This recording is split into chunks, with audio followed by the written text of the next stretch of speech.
कैसा लगेगा आपको अगर मैं आपसे कहूँ कि आप समय में पीछे जाकर जो गलत फैसले आपने लिए हो आप उसे बदल सकते हो, या फिर आप समय में पीछे जाकर किसी अपने से मिलो जिसे आपने खो दिया, या फिर ये कैसा रहेगा कि आप समय में आगे जाए और टेक्नोलॉजी का एडवांस टेक्नोलॉजी जो है उसे आप एक्सपीरियंस करें, या फिर 2027 का world cup, cricket world cup कौन जीत रहा है ये आप जान सके समय में आगे जाकर। समय में आगे जाना या समय में पीछे जाना, बस इसी को कहते हैं टाइम ट्रेवल। तो इस वीडियो में हम जानेंगे कि टाइम ट्रेवल में कितनी सच्चाई है और क्या ये पॉसिबल है। अगर ये पॉसिबल है तो कैसे।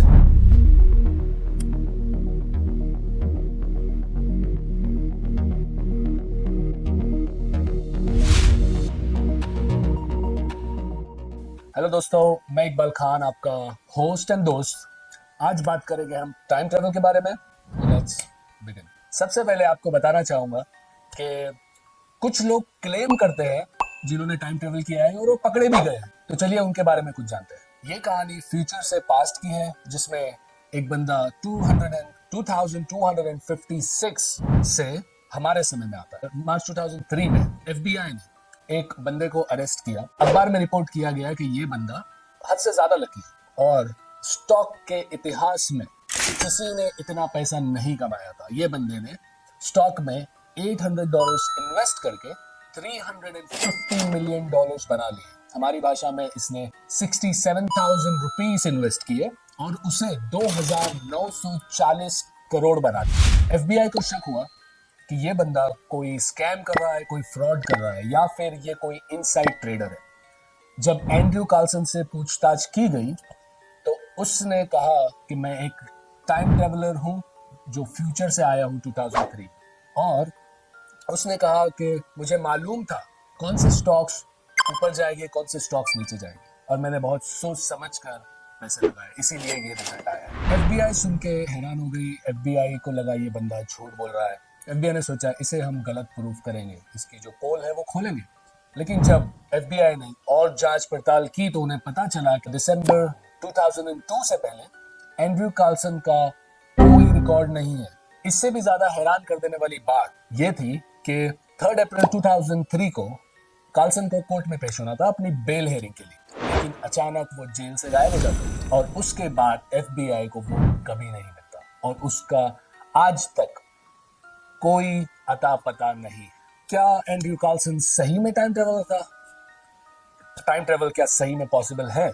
आइए जानते हैं दूसरी कहानी में, जहां पर एक बंदा पास्ट से फ्यूचर में आता है। 2006 में यूक्रेन की सिटी कीव में एक आदमी कंफ्यूज पाया गया जिसने ओल्ड फैशन के कपड़े पहने हुए थे, जिसके गले में एक कैमरा, ओल्ड फैशन का एक कैमरा लटक रहा था। लोग उसे पागल समझ रहे थे और वो अपना नाम सर्जी पोनोमारेंको बता रहा। वहां के लोगों ने पुलिस को रिपोर्ट किया और जब पुलिस ने सर्जी से आईडी मांगी तो सर्जी ने ऐसी कंट्री की आईडी दी जो उस समय मौजूद नहीं थी। वो आईडी थी सोवियत यूनियन के जमाने की। यह आदमी दिखने में 20 या 25 साल का दिख रहा था और उसकी आईडी पर जो उसकी डेट ऑफ बर्थ थी वो 1932 की थी। तो ये कैसे पॉसिबल था कि 1932 में पैदा हुआ बंदा 2006 में 20 या 25 साल का दिखा? तो जब सरजी से आज की डेट पूछी गई तो उसने कहा 23 अप्रैल 1958। पुलिस को लगा ये पक्का कोई पागल है, तो पुलिस ने सरजी को मेंटल हॉस्पिटल पहुंचा दी और हॉस्पिटल में डॉक्टर पैब्लो ने सरजी की मेंटल हेल्थ का जायजा लिया। सरजी भी कंफ्यूज हो चुका था कि ये सब क्या हो रहा है उसके साथ। डॉक्टर ने जब सरजी से पूछा कि तुम 1958 से 2006 में कैसे आ गए, तो सरजी ने कहा कि मैं कीव शहर में सिटी वॉक पर था और मैं फोटो क्लिक्स कर रहा था।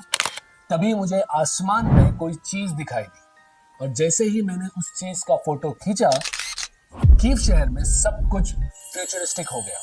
और ये कहते हुए उसने उसका कैमरा डॉक्टर की तरफ बढ़ा। डॉक्टर ने जब कैमरा लेकर देखा, वो कैमरा था यशीमो फ्लेक्स, बहुत पुराना कैमरा।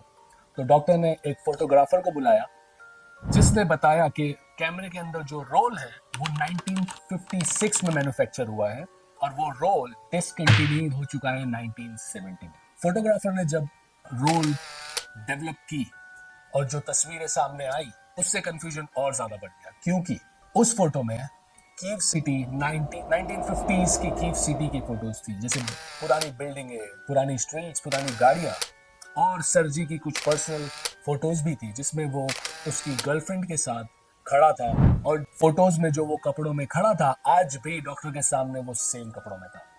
और जो आखिरी तस्वीर उसने खींची थी उसमें क्लियर दिखाई दे रहा था कि उसने एक फ्लाइंग ऑब्जेक्ट की तस्वीर ली है। तस्वीरें देखने के बाद डॉक्टर पैब्लो के पास एक थ्योरी थी जिसमें वो ये सोच रहे थे, अगर सरजी ने सच में यूएफओ देखा है और उसकी तस्वीरें ली है तो यूएफओ ही रीजन हो सकता है सरजी का टाइम ट्रेवल करना।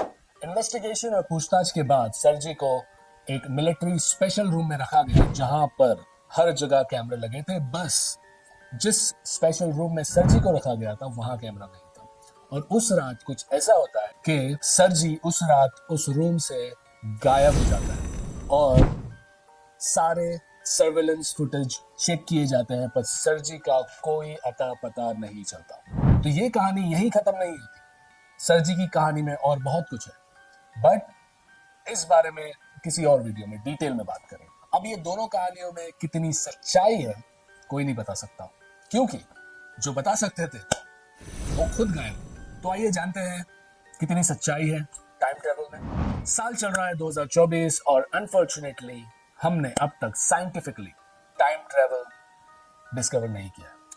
तो हम जानते हैं अगर टाइम ट्रेवल पॉसिबल है तो कैसे। अब तक हमने बस मूवीज में अज्यूम किया है कि टाइम ट्रेवल किस तरह हो सकता है। चलिए कुछ तरीकों पर नजर डालते हैं। सबसे पहला तरीका 1985 में रिलीज हुई बैक टू द फ्यूचर, या फिर 2002 में रिलीज हुई टाइम मशीन। इन दोनों मूवीज में बताया गया है कि टाइम मशीन का यूज करके वक्त में आगे या पीछे जा सकते हैं।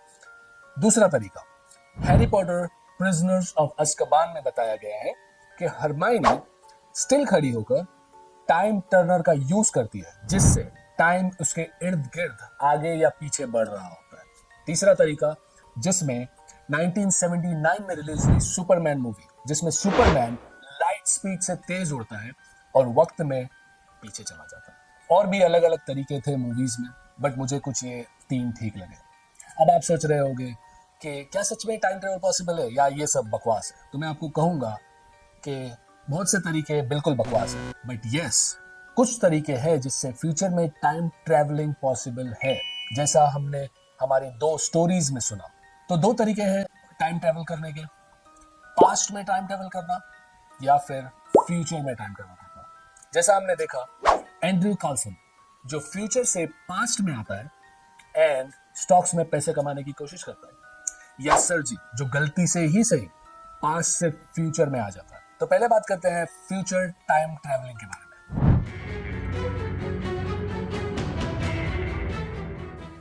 आज के प्रोस्पेक्टिव के हिसाब से क्या पॉसिबिलिटीज है और ये कैसे हो सकता है।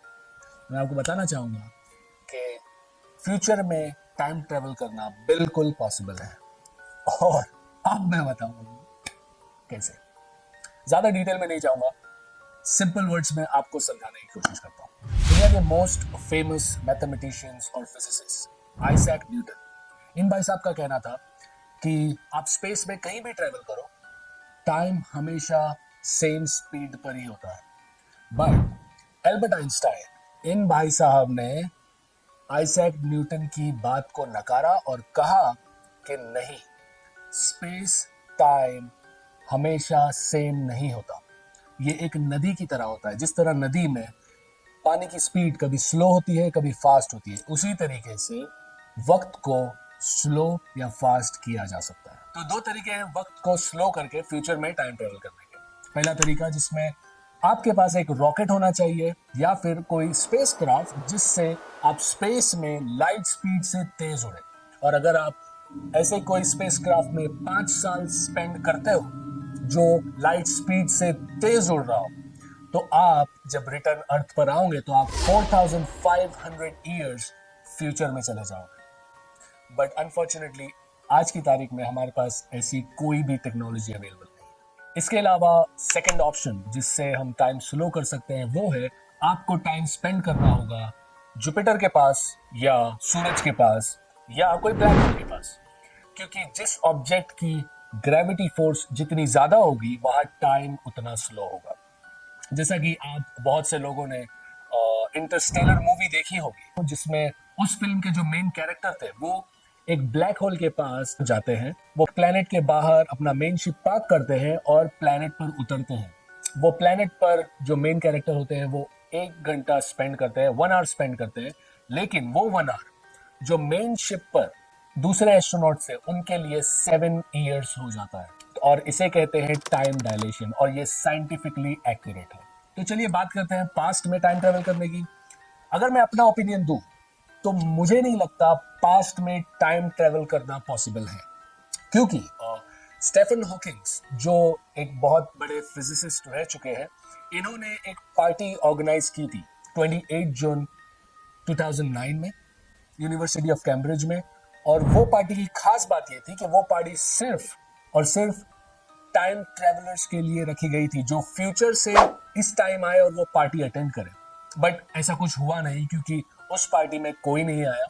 और स्टेफन हॉकिंग्स ने जो ये पार्टी रखी थी वो ये प्रूफ करने के लिए ये पार्टी रखी थी कि पास्ट में टाइम ट्रेवल करना पॉसिबल नहीं है। तो इसी वजह से मेरा भी ओपिनियन ये है कि पास्ट में टाइम ट्रेवल करना पॉसिबल नहीं। बट हमारे आइंस्टाइन भाई साहब की थ्योरी ऑफ रिलेटिविटी पास्ट में टाइम ट्रेवल करने को मना नहीं करती। इन भाई साहब का कहना है कि अगर हम स्पेस मेश पर ज्यादा ग्रेविटेशनल फोर्स लगा दें और वो ग्रेविटेशनल फोर्स मेश को फाड़ कर दूसरी तरफ से बाहर आ जाए तो एक वॉर्म होल क्रिएट हो जाएगा, जिसके जरिए हम पास्ट में टाइम ट्रेवल कर सकते हैं। बट बात फिर वहीं आ जाती है कि अगर पास्ट में टाइम ट्रेवल करना पॉसिबल है तो हमारे इस समय में हमें ऐसे लोग मिलना चाहिए थे जो फ्यूचर से हमारे टाइम में आ गए, बट ऐसा कुछ है नहीं।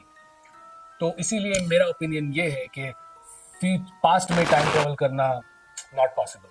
बट आप बोलोगे कि उस बंदे का क्या, एंड्रयू कार्लसन, जिसने पास्ट में टाइम ट्रेवल करता है और स्टॉक्स में पैसे कमाने की कोशिश करता है। तो मैं आपको बता दूं कि थोड़ी ही रिसर्च करने के बाद मुझे ये पता चला कि एंड्रयू कार्लसन की स्टोरी फेक थी, झूठी कहानी थी। एक न्यूज़पेपर जिसका नाम है वीकली वर्ल्ड न्यूज, इसने उसे छापा था और बहुत सारी मीडिया ऑर्गेनाइजेशन ने इसे रिपोर्ट किया जैसे वो एक सच्ची कहानी। इंटरेस्टिंग थी, इसीलिए लोगों ने पसंद किया और बहुत सारे लोगों ने यकीन भी किया, बट वो एक झूठी कहानी थी। बट हाँ, सरजी वाली कहानी के बारे में भी मैंने रिसर्च किया और मुझे कहीं भी ऐसा नहीं मिला कि वो एक झूठी कहानी है। तो पॉसिबल है कि वो एक सच्ची कहानी हो सकती है। और इसीलिए मैं कह रहा था कि पास्ट में टाइम ट्रेवल करना मुझे नहीं लगता कि पॉसिबल है। बट हाँ, कहीं से डॉक्टर स्ट्रेंज आ जाए और हाथ घुमाकर कोई पोर्टल खोल दे, या फिर हमारे आयरन मैन भाई साहब आ जाए और कोई टाइम मशीन बना दे, तो बात अलग है। तो बस आज के वीडियो में इतना ही। आई होप आपको ये वीडियो पसंद आया होगा और टाइम ट्रेवल का जो कॉन्सेप्ट है वो आपके दिमाग में क्लियर हो गया होगा। फर्स्ट वीडियो था, गलतियों को नजरअंदाज करो। ऐसे बहुत से टॉपिक हैं जिन पर आपसे बातें करनी है। तो फिर मिलते हैं नेक्स्ट वीडियो में। तब तक के लिए ख्याल रखिए अपना, अपने लव वंस का, एंड जय हिंद।